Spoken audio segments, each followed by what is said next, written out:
In today's video lecture, we'll be learning about compartmental modeling under the course of biopharmaceutics and pharmacokinetics. So let's start. First of all, we learn about plasma drug concentration time profile curve. It is a direct relationship exists between the concentration of a drug at the biophase and the concentration of the drug in plasma. Two categories of parameters can be evaluated from a plasma concentration time profile curve, like pharmacokinetic parameters like absorption, distribution, metabolism, and excretion, and the pharmacodynamic parameters like the binding and mechanism of action of any drug. So, pharmacokinetic parameters include Cmax, the administered dose, absorption rate, elimination rate, then time for peak concentration and area under the curve. And pharmacodynamic parameters include minimum effective concentration, maximum safe concentration, onset of action, onset of time, then duration of action, intensity of action, therapeutic range, and window. So we learn about rate constant, and order of reactions. The velocity with which a reaction or process occurs is called its rate. So order of reaction is the manner in which the concentration of the drug influences the rate of reaction or process. Okay, so consider the following chemical reaction, like a drug will be converted into drug B. So the rate of forward reaction is expressed as minus dA by dt. Okay, we have already learned about this because concentration of the drug will be decreased. Okay, so amount of the drug would be decreased. So dA divided by dt, by which time it would be decreased, is designated by this equation, and there is a minus because it's decreasing. So negative sign indicates that the concentration of the drug A decreases with the time t. As the reaction proceeds, the concentration of the drug B increases, and the rate of the reaction can also be expressed as dB by dt. Okay, so you can easily understand that concentration of any reaction would be minus Kcn, where n is the order of any reaction. Okay, so you can easily understand if you n is equal to 0, then the whole value is 1. That means dc by dt is equal to minus k. Okay, it will not depend on concentration. But when the in case of first order reaction, when n is equal to 1, then the rate of the reaction will depend on concentration. Then zero order kinetics, constant rate process, like if n is equal to 0, then you know that would be 1. Zero order process can be defined as the one whose rate is independent of the concentration. Why independent of the concentration? Because c naught, okay, c0 is equal to 1. Okay, so that would be equal to minus k naught, no c. Okay, of the drug undergoing reaction, the rate of the reaction cannot be increased further by increasing the concentration of reactants. You can see the rate of reaction is not depending on the concentration, initial concentration, it is fixed. Okay, so whenever we are putting only the concentration, it is changing uh, exponentially with the time. Okay, you can see the rate is okay. Half-life or half-time is defined as the time period required for the concentration of the drug to decrease by one half. Examples of zero-order processing are metabolism or protein drug binding, or enzyme or carrier-mediated transport under saturated conditions. The rate of metabolism, binding, or transport of drug remains constant as long as its concentration is in excess of saturating concentration. Then administration of a drug as a constant rate, for example, IV infusion. Then controlled drug delivery, such as that from intramuscular implants or osmotic pumps. Then first order kinetics, that is also called linear kinetics. So to understand it, just put some line, then whenever it is first order, then it is linear. Okay, just by using these two line, you can easily keep this in your mind. Okay, fast and linear. Okay, by these two arrow. So fast order process is one whose rate is directly proportional to the concentration of the drug undergoing reaction. The greater the concentration, faster the reaction. It is because of such proportionality between the rate of reaction and the concentration of the drug of the first order process is said to be follow linear kinetics. Okay, so linear means it is first order. The first order process is also called mono-exponential rate process. Thus, a first order process is characterized by logarithmic or exponential kinetics. For example, a constant fraction of the drug undergoes reaction per unit time. So this is the equation. We'll learn this later. So equation shows that in contrast to zero order process, half-life of a first order reaction is constant and independent of the initial drug concentration, irrespective of what the initial drug concentration is. The time required for the concentration to decrease one half remains the same. Okay. Most pharmacokinetic process like ADME follows first order kinetics. Uh, Here is no metabolism. Metabolism is also here because elimination means excretion and metabolism. So let's discuss the pharmacokinetic model, which is related to our chapter named compartmental modeling. So drug movement within the body is a complex process. The major objective is therefore to develop a generalized and simple approach to describe, analyze, or interpret the data obtained during in vivo drug disposition studies. So for this, we sometimes use some models. Okay, the two major approaches in the quantitative study of various kinetic processes of drug disposition in the body are model approach and model independent approach, also called non-compartmental analysis. Okay, we'll discuss this one by one. First of all, model approach. So it means we are using some model, and model independent means no model is required. Okay, just any compartmental is not considered. It is also called non-compartmental. So a model is a hypothesis that employ a mathematical term to concisely describe the quantitative relationship. So sometimes we consider any organ as model. Okay, for example, this is liver, this is model, this is kidney, this can be also model, this is lung, it is regarded as model. Okay, we consider the organ or tissue as a model. Okay, so a model is a it is a hypothesis or it's related to any organ or tissue. Okay, in which some mathematical terms or statistical analysis can be done. So let's discuss the pharmacokinetic model. It provides concise meanings of expressing mathematically or quantitatively the time course of drug throughout the body and compute meaningful pharmacokinetic parameters. So there are a number of models. First of all, model approach includes a compartmental model, physiological model, and distributed parameter model. Whereas model independent means it's non-compartmental analysis. So within the model approach, we can see compartmental model. It can be a two type like a mammillary model and catenary model. However, there are also physiological model like perfusion limited model and diffusion limited model. There are also distributed parameter model. So let's discuss several applications of pharmacokinetic model. First of all, characterizing the behavior of a drug in patient. So you can now we can easily understand that actually in which case we use pharmacokinetic model, because you are considering your organs as some compartment or as some models. Okay, so why? To easily understand different pharmacokinetic or dynamic parameters. Okay, without using model, it would be very difficult and it would get very complex to understand this or to have any mathematical calculation or statistical phenomena regarding this model or organs.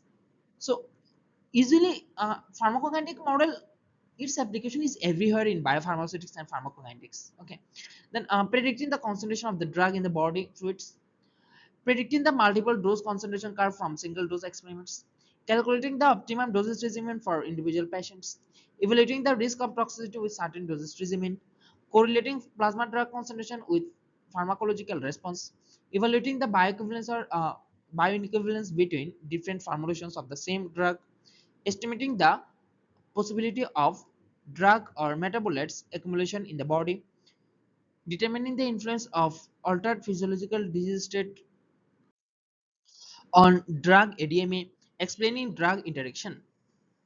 So these are the applications of pharmacokinetic model. I think you can easily understand this.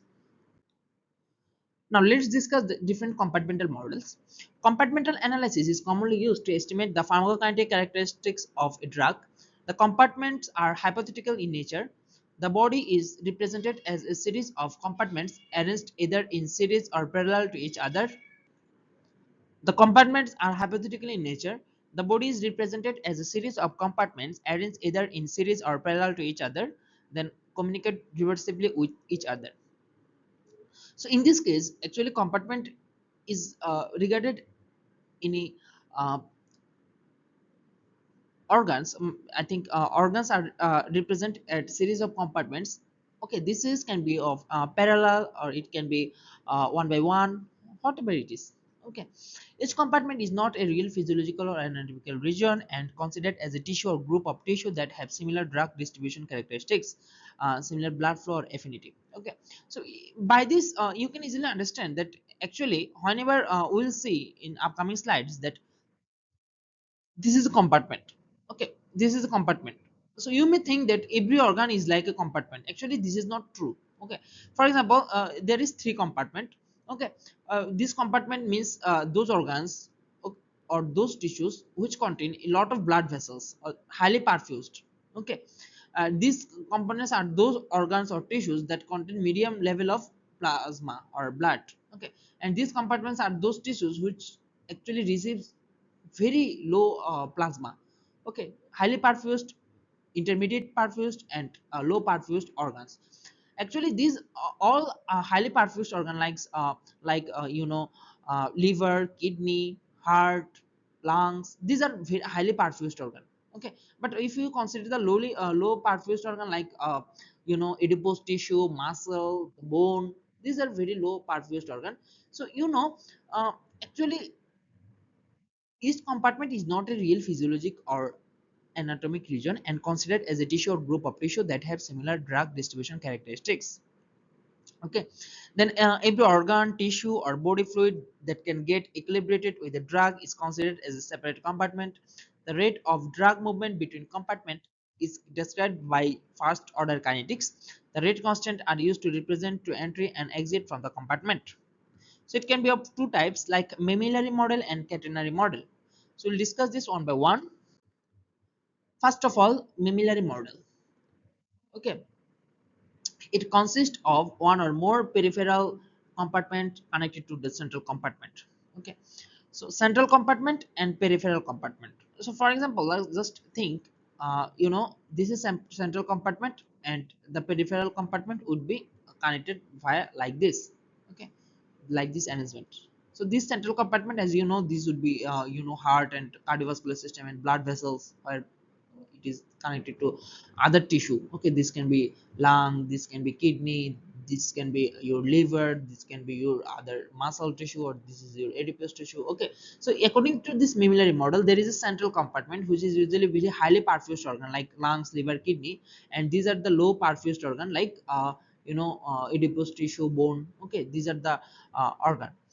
The drug is directly absorbed into the compartment, that is blood, eliminating two occurs from this compartment. Since chief organ involved in the drug elimination are liver and kidney, the highly perfused tissues and therefore presumed to be rapidly accessible to drug in the systemic circulation.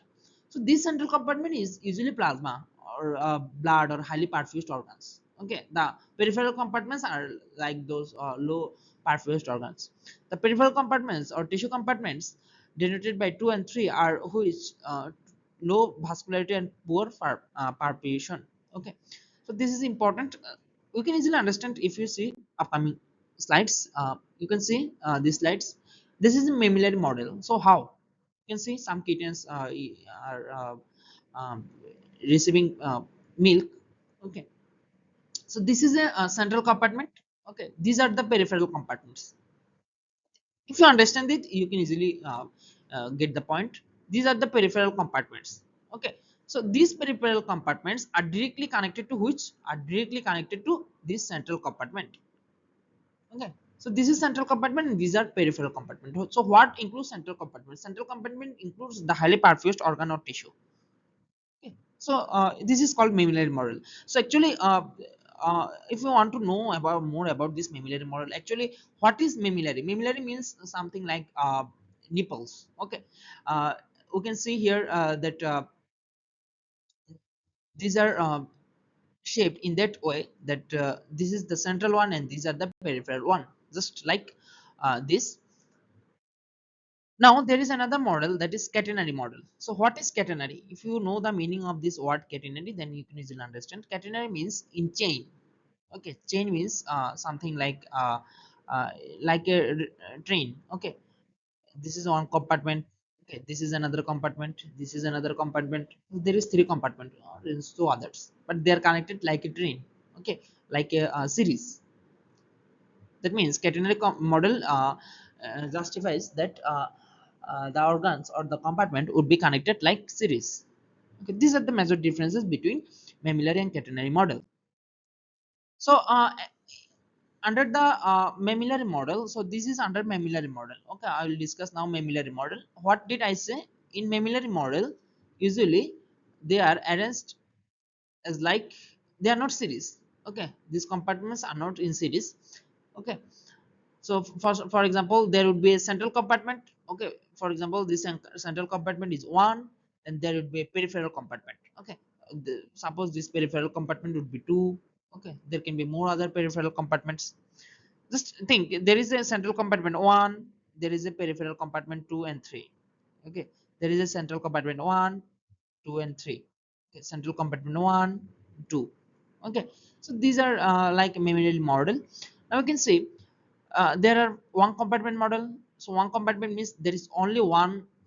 You regarded the full body as one compartment, then it is one compartment model.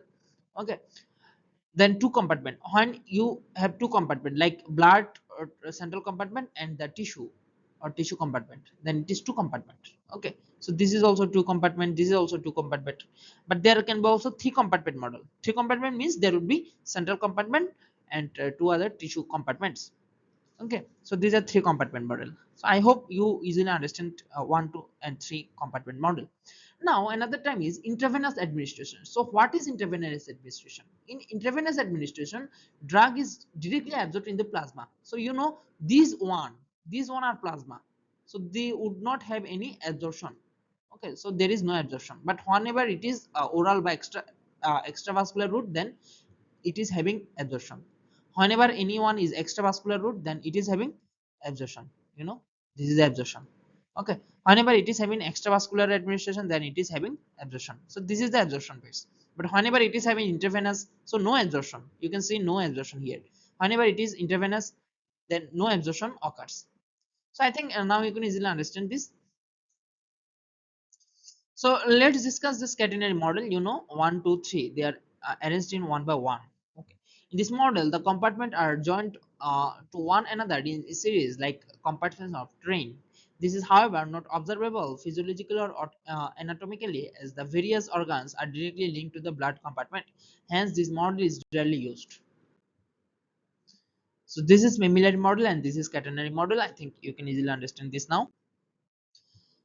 Now let's discuss one by one different mammillary models. First of all, one compartment open model. So one compartment means the body or any other body tissue, whatever the thing is, it is one compartment. Drug will enter and it will get out. Okay. Open model. Open model means something will come out of this. Okay.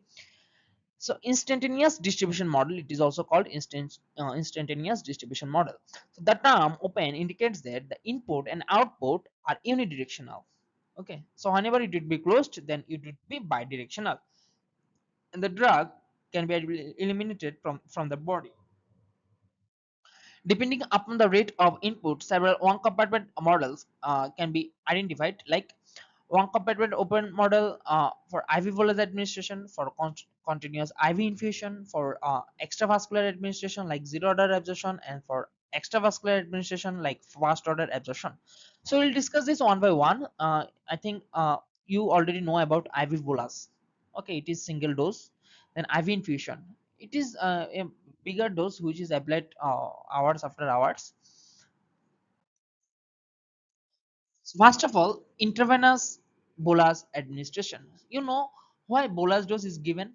To maintain steady state concentration directly. You know, we'll discuss this in upcoming slides. For example, whenever you are giving a uh, dose, it will come into whenever you are giving IV infusion, then it will come into the steady state for a longer period of time. After a longer period of time, so it can be like 24 hour or 48 hour, whatever the it tells. It depends on the THAF. Okay, this is very problem because the parenteral formulation requires immediate application or immediate absorption of the drug or immediate action. Okay, but you should not wait for a longer period of time at like sustained release doses from or like some other tablet or capsules. For this, sometimes patient what doctor do, they sometimes administered a another IV bolus dose which is given very before that of IV infusion. Then this bolus dose concentration is given for one time and its concentration decrease exponentially. You know, this is a scenario. So the summation of both of them would be what? Would be just like that. The summation of both of them would be that they're having the steady state concentration from the very beginning, because just you sum two of them, you'll have this value. You'll sum two of them, you'll have this value. You'll sum this and this, you will have this value. Okay, you add this and this, you will have this value. You add this and this, you will have this value. Okay, in that way this steady state concentration is measured.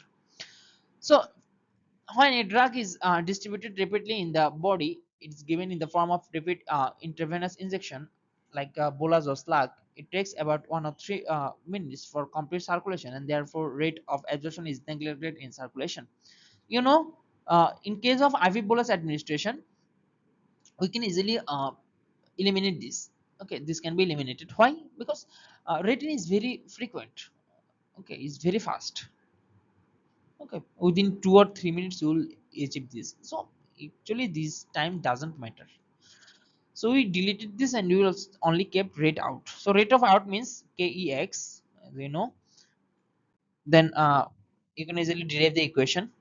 After deriving the equation, you will find this equation. Okay, so this is very important for your lectures. Please learn this carefully. We just derive this equation. X is equal to VDC. Then you can also derive this equation, because in place of x you can also provide the c. Okay, because ultimately these values are same. So here is the curve you can see. So in the x-axis it would always be time, but in the y-axis it is concentration. So whenever using normal concentration it is Cartesian plot, but whenever using log then it is getting uh, semi logarithmic plot. Okay, in pharmacokinetic analysis we use this semi logarithmic plot. However, there is a problem regarding your equation. A patient receives 500 milligram of a drug by IV injection. The elimination rate constant is given. Okay, so find the amount of remaining drug after 6 hours. So you know the equation. Here you can see you have K value, then you have the received drugs, like that is 500, then you also have the time. So you can easily get the value of X. By the same method, you can also do this math.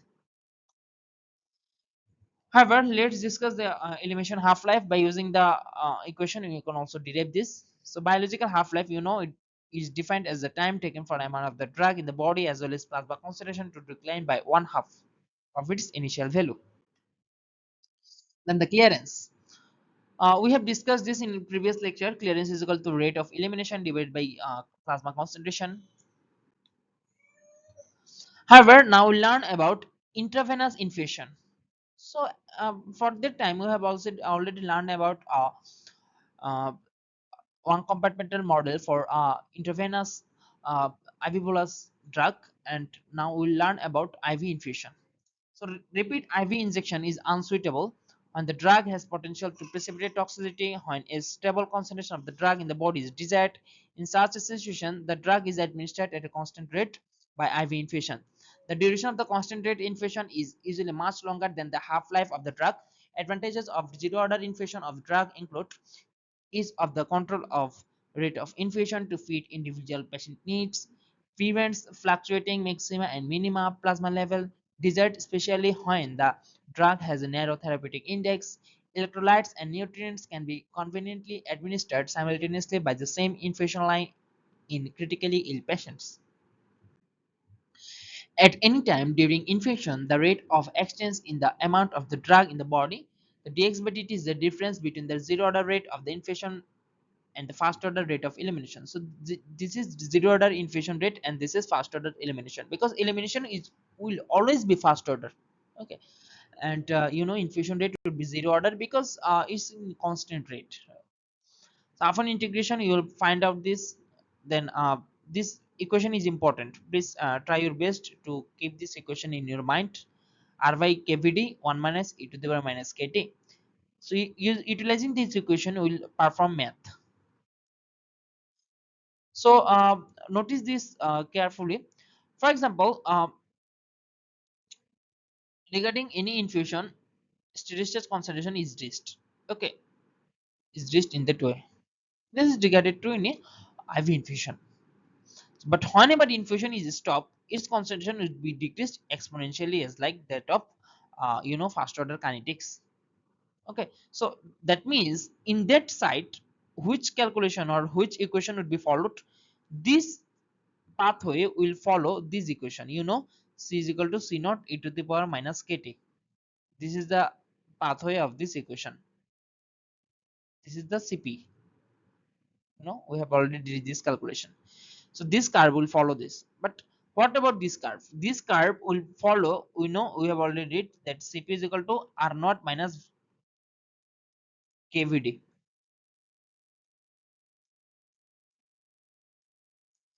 We have already learned this equation. So sorry, R naught minus KC. Okay. So this is the case whenever infusion rate, sorry, R by VDK, sorry, R by VDK. This is divided by, okay, 1 minus 80 minus kt. Anyway, whenever infusion rate is increased, you can see that the steroid concentration would be increased. So this is the thing regarding any infusion. So at steady state, the rate of change of amount of drug in the body is zero. Hence, the equation becomes 0 is equal to R naught minus K3x. So at the steady state, what would be the scenario? In the steady state, the scenario would be like that: CS is equal to R naught KVD. Okay. So from now on, you will always keep this equation in your mind. So C is equal to CSS 1 minus e to the power minus kt. CSS means steady state concentration. That is the highest concentration regarding any administration of IV infusion. Okay. So from the derivation of the equation, we find out this just logarithmic equation that equals to, just suggest this is y. Okay. Then this is m. This whole thing is m. Okay, m, and this t, this is x. So y is equal to mx. Y is equal to mx means, as this is minus, then y is equal to mx means this would be linear. By utilizing the same calculation, you can also calculate the uh, exploration of k from the urinary excretion data. I'm just going through these equations because these equations as those of first order kinetic reaction that we have already read about. Now, what is the advantages of giving a drug by IV infusion rate? So IV infusion allows precise control of plasma drug concentration to fit the individual need of the patient. IV infusion of the drugs such as antibiotics may be given with IV fluids that include electrolytes and nutrients.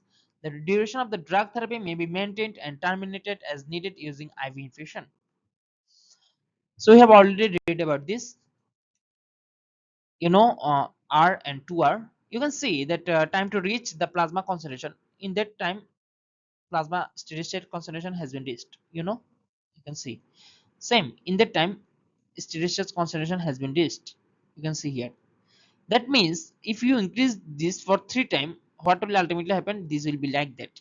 Same in this case, also steady state concentration to reach is this time. So in all of the cases, the time to reach the steady state concentration is same. So this is important. If the drug is given at the more repeat infusion rate, a higher steady state drug will be obtained. But the time to reach steady state is the same. So this is very important. Okay, this is very important regarding your learning. So how we'll calculate this? We have already discussed. Now we'll say how much time it take to reach the steady state concentration. You can see just suppose that 90, whenever concentration is 99%, then steady state level is reached. Then just put the value here, then derive the equation. By deriving the equation, we find out that the steady state concentration reaching time is 6.65 time of the half. So this is very important. The time needed to reach steady state is not dependent on the rate of infusion, because there is no rate, there is no concentration in the equation, there is no C in the equation, there is no K value in the equation, no, nothing is here, just only the T half. So there is a practice problem. Just go through the equation and go through the formula. You can easily just put the values and you can easily do the math. Just practice yourself. The answer has been shown here. There is another math. Just read out this and you can easily perform this math. Just divide this by this. Okay. This is the math regarding the steady state concentration. Okay. Just go through this. Now, a patient, I have already discussed this. A patient is given loading dose. Okay, this is infusion rate. This curve is for IV infusion. Okay, well done. And this curve is for IV bolus because initial dose is given. So what is the ultimate result? Ultimate result is like that. So whenever any patient is given these two dose like IV infusion and loading dose, then what will be his concentration after some times? We'll discuss this. So by utilizing this equation, you can easily understand this. So just this value and this value, whenever we are we are doing summation, then we'll find these values. So CS is equal to R by VDK. Then practice problem, there is a relevant practice problem has been shown here. Let's go through this. The answer of the practice problem has been shown here. Just put the value. This is the equation that we have already discussed. Just put the value utilizing the math. This is also the same problem. You know what is the concentration of the drug in the body after 2 hours after cessation? So whenever this type of equation will come, just follow that. This is our steady state concentration reached. But the problem is, after some times it has been withdrawn. Then obviously its concentration would be decreased in a first order kinetic reaction. Okay. So what would be the concentration after 2 hours? So you have to calculate this concentration, not this concentration. Okay, you don't have to calculate the CSS. You have to calculate the CP, but after this concentration. Okay. So to derive this, this equation will be followed. Just go through this. Now, whatever I have said already has been shown here as a summary. First of all, one compartment model. It assumes that the body acts as a single homogeneous compartment where the drug is instantly and uniformly distributed. Suppose this is the human body. This is a human. Just you are putting him in drug, and this drug will get eliminated in that way. So just this human is a fully an organ compartment. Okay, this is the one compartment model. So it is very simple. Okay, and linearity will be followed. That is first order kinetics. And advantage is that it's very easy to calculate due to simple model, and also very effective for the preliminary evaluation of the drug pharmacokinetic parameters. And the disadvantages are these are not realistic enough. Okay, this is not realistic because it is very impossible to consider your full body as a single organ. That is why we use two compartment or three compartmental model. Okay, so fails to take into account the different absorption and distribution of drug by different tissue and has limited applicability. The narrow scope of application mainly suitable for drugs that are rapidly distributed and have no significant distribution phase in the body. So it's suitable for fast acting drugs like antibiotics and analgesics. So let's discuss two compartment model. So it assumes that the body is divided into two main sections. One is central and another is peripheral. So central means highly perfused organs. and peripheral means less perfused tissue like muscle and fat. So the main characteristics of this is that distribution phase and elimination phase contains a rapid distribution phase and a slower elimination phase. More parameters like drug distribution volume and elimination rate constant of the true compartment need to be estimated. So linear, the distribution and elimination both follow the first order kinetics. The advantages include these are more accurate, it can better reflect the actual distribution of the drug in the body, then wide applicability, applicable to more types of drugs, especially those that take time to reach the steady state after administration. Then increased complexity, the calculation and model establishment are relatively complex and require more parameter data. Then high data requirements like multiple sampling is required to accurately estimate the parameter. So in which dosage form it is suitable? Usually used for antiviral drug, certain anti-tumor drug, and long-acting drug. Now let's discuss three compartmental model. It's divided into three sections like central compartment, then peripheral compartment like highly perfused tissue, and the peripheral compartment like scarcely perfused tissues. It's subdivided distribution including plasma compartment, peripheral tissue compartment, and deep tissue compartment. More complex kinetics describe the dynamic transfer of drug between different tissues. However, its advantages includes it has higher accuracy and can simulate complex pharmacokinetic process model accurately. Then it's adaptable to multiple situations like suitable for the situation where drug have significant difference among multiple tissues. Then computational difficulties includes computational difficulties and large data requirement because it is very complex. Model construction parameter estimation are complex because multiple chambers are involved. The large data requirement, a large amount of experimental data is required to support the construction of the model, then suitable for drugs that need to be distributed in multiple physiological environment. Then physiologically based PK model like consider the body as multiple interconnected chamber, each of which represented as a different tissue or organs. Then physiologically driven. Okay, the model is built based on the real physiological, anatomical, and biochemical data. Then strong mechanism, the absorption, distribution, metabolism, and excretion of drugs are described by the series of different equations. Okay, its advantage is that it's highly flexible. It can simulate the pharmacokinetics of different individual and under different condition. So it's widely used. It can be used for development of new drugs, dose prediction, and personalized treatment. However, there are some disadvantages like its complex model and advanced mathematical and biological knowledge is required to build and verify the model. Then high computing resource requirement. It requires strong computing power and a large amount of input data. Then suitable drug types like it's suitable for situations where complex drug and their metabolic pathway are unclear, especially when developing new drugs. So one question may arise that why compartment models are designed in pharmacokinetics. So compartment models in pharmacokinetics are designed to simplify the complex process of ADME to manageable quantifiable system. Okay. So researcher can also get better understand the behavior of the drug in the body and promote the development of new drugs and realization of personalized treatments. Moreover, it is easier to determine how drug should be dosed for optimal therapeutic effect while minimizing the side effects. So there are a number of pros and cons of compartmental modeling. First of all, we will learn about the advantages like its simplicity and interpretability, then quantitative analysis, then explore individual differences, then comparison between multiple studies, then time invariance applicable to different routes of administration. Just to go through this, I have already discussed this.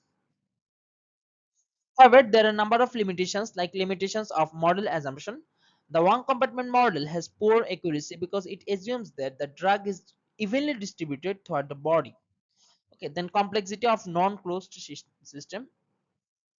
Non-closed system makes modeling and prediction more complicated because the direction and speed of the drug flow can be affected by many factors.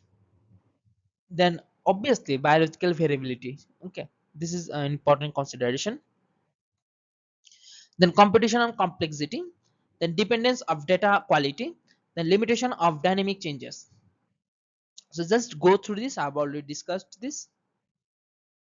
However, there are a number of applications of compartmental modeling, pharmacokinetics, the drug doses optimization, clinical trial design, drug interaction studies, then personalized drug therapy, drug safety assessment, metabolic kinetic research, drug development and approval. Okay, now we'll discuss about one compartmental open model, obviously, but for extravascular administration. So at this very moment, we have already learned about intravenous infusion, then IV bolus administration, a lot of things we have already discussed about. Okay, but now we'll discuss about the extravascular administration. When a drug is administered by extravascular route, okay, then obviously there is the absorption is the prerequisite. Okay, so due to this absorption, we have some extra things in our equation like rate of absorption. So during the IV infusion, we just deleted this, but at that moment, what we need to do, we should keep this. Okay, so this is the thing regarding our equation. So we need to keep this, the rate of absorption. This is important. Okay, that should be considered. So now let's see how it is considered. So first order absorption model, just think for a drug that enters the body by first order absorption process, gets distributed in the body according to the one compartment kinetics and is eliminated by first order process. Okay, so you can see the equation is as like as those of intravenous administration. In intravenous administration, what did you see? This we have all just see this, but there is a new thing that has already come, that is KXA, because absorption is responsible for this. Whenever we are following any extravascular route, then obviously we should take into consideration the absorption phase. Okay, this absorption phase is very critical. So first order absorption rate constant is Ka, then X is equal to amount of the drug at the absorption site remaining to the absorbed. Okay, so utilizing the equation, we find out this. Just go through this. Whenever we are dividing the X by Vd, okay, then we we get the concentration. So Ka, this is the absorption, then F, this is the bioavailability, then X naught, this is the initial dose, divided by Vd, this is volume of distribution, into K minus K, and e to the power minus kt minus e to the power minus kt. Just go through this equation and try your best to memorize this equation. Okay, because this equation is important. So now we'll learn an equation regarding this. Actually, this seems to be very complex, but just check this. This is not so much complex as you think. You know, we have already found out an equation. There is an absorption phase. Okay, so this is the absorption phase for any extravascular administration. So the red one, the red colored is the absorption phase. Okay, I think you have understood this. However, after the absorption, the elimination rate predominates. Okay, the full one, this is the elimination rate. You can see there is a linear decline. Okay, because this is first order kinetics, and that is why it is linear, but that was not linear.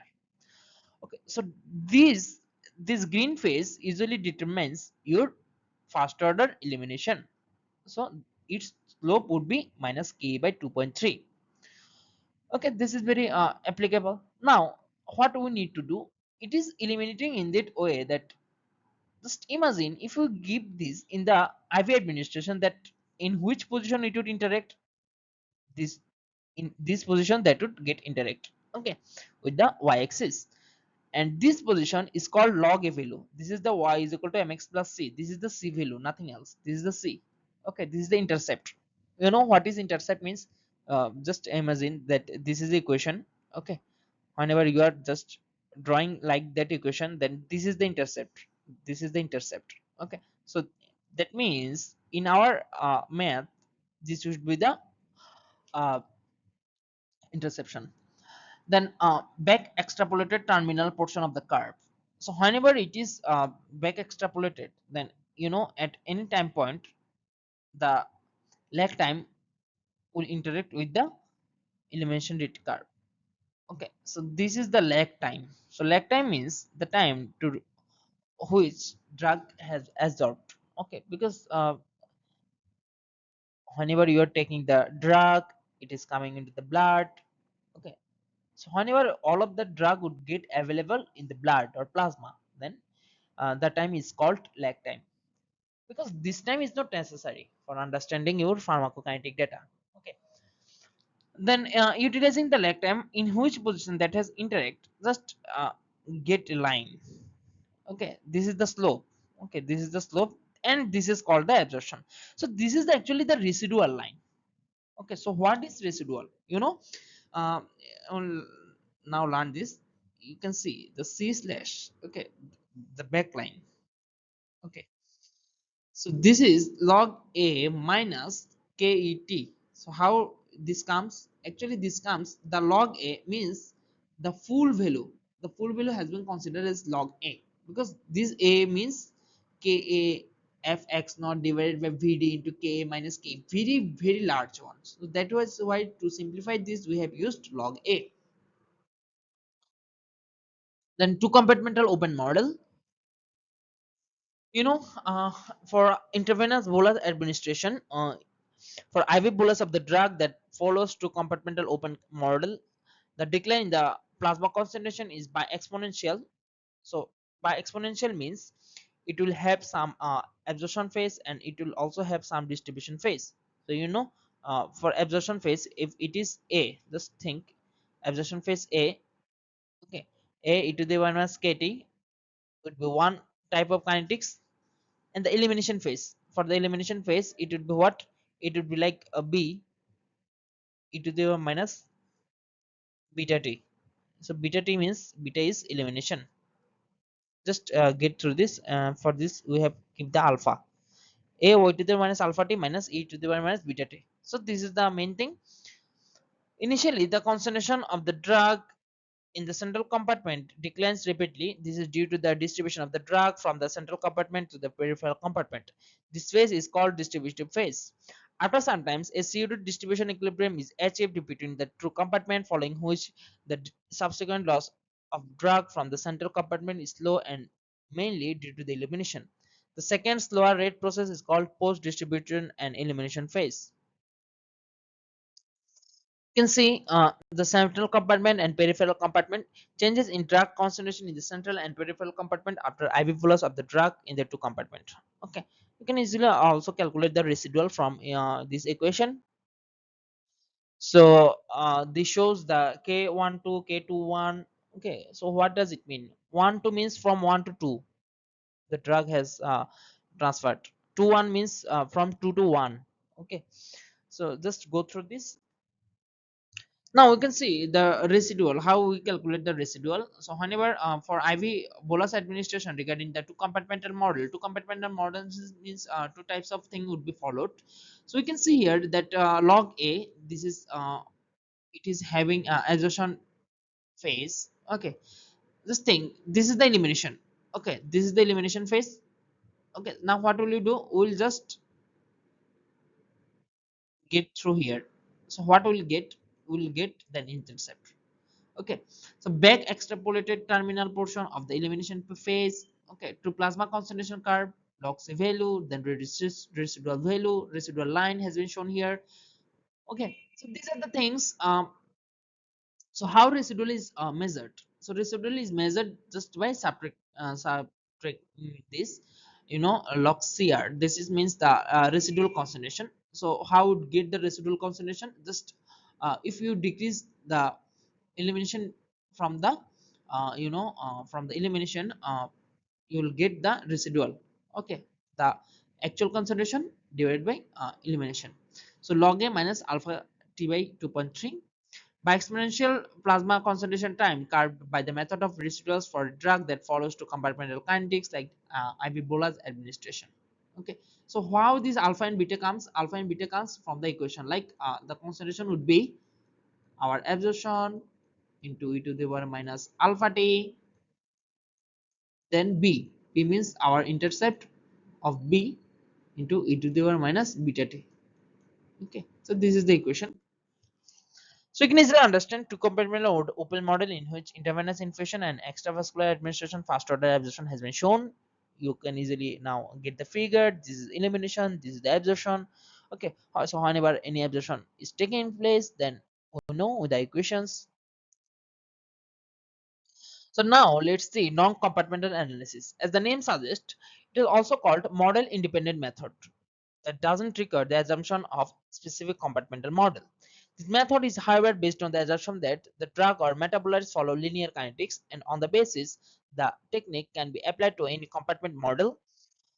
The compartmental approach based on the statistical moment theory involves the collection of experimental data following a single dose of drug. If one considered the time course of the drug concentration in the plasma as a statistical distribution curve, then AUMC divided by AUC. So AUMC means area at the mean curve, and AUC is the area under the curve. Okay, AUMC is the fast moment curve, and this is the area under the curve, that is zero moment curve. Uh, AUMC is obtained from the plot of product of plasma drug concentration time and the versus time t from 0 or infinity. AUC is obtained from a plot of plasma drug concentration versus time from 0 to infinity. AUC is equal to CPDT. You can easily determine this by respective graph by trapezoidal rule. Then MRT is defined as the average amount of the time spent by the drug in the body before being eliminated. Then applications, it is widely used to eliminate the important pharmacokinetic parameter like viability, clearance, apparent volume of distribution. The method is also useful in determining the half-life, rate of absorption, and fast order absorption rate constant of the drug. So this is the AUC and AUMC plot. So non-linear pharmacokinetics. This is our last topic. So non-linear means it is very much different that of non-compartmental model. Sometimes the student may get confused with the non-linear pharmacokinetics and non-compartmental modeling, but just try to remember that these two are basically different from one another. The rate process of the drugs ADME are dependent upon enzymes that are substrate specific, have definite capacities, and susceptible to saturation at high drug concentration. In such cases, an essentially fast order kinetics transform into a mixture of fast order and zero order rate process, and the pharmacokinetic parameters change with the size of the administered dose. The pharmacokinetic of such drug are said to be dose dependent. The term are mixed order, non-linear, capacity limited kinetics. So why causes of non-linearity? I'm just summarizing this because when absorption is solubility or dissolution rate limited. Okay, whenever these are getting saturated, because enzyme follows the Michaelis-Menten equation, and sometimes enzyme gets saturated. So it is also called saturation kinetics. And absorption involves carrier mediated transport because carrier mediated transport means it triggers enzyme or protein, and it can be saturated. Then when pre-systemic gut wall or hepatic enzyme attains saturation. Then drug distribution, drug distribution also uh, regards different plasma proteins for binding site. Albumin, globulin, these have some binding sites. Then saturation of tissue binding site, thibental and phenylalanine are get saturated with the uh, tissue binding, or tissue binding protein is responsible for this. Then drug metabolism, metabolism, obviously it induced by different enzymes. Okay, so just go through this, you can easily understand that enzymes sometimes get saturated, and metabolism also follows some nonlinear pharmacokinetics. Then drug excretion, active tubular secretion and active tubular resorption, these requires different carrier system or protein. Okay, so wherever the carrier, wherever the protein, or wherever the any transport system, that means it will follow non-linear pharmacokinetics, because it will ultimately get saturated whenever we will increase this concentration. So this is the Michaelis-Menten equation. We will discuss this in the separate chapter. Just go through this. This follows saturation kinetics because enzyme gets saturated in that position. This is the Vmax. Okay, so these are the Michaelis-Menten equation. We will discuss this in a different lecture, very broadly under the course of biochemistry. So this is overall from our lecture of compartmental modeling. If you have any confusion, please inform me in the comment section. Thank you.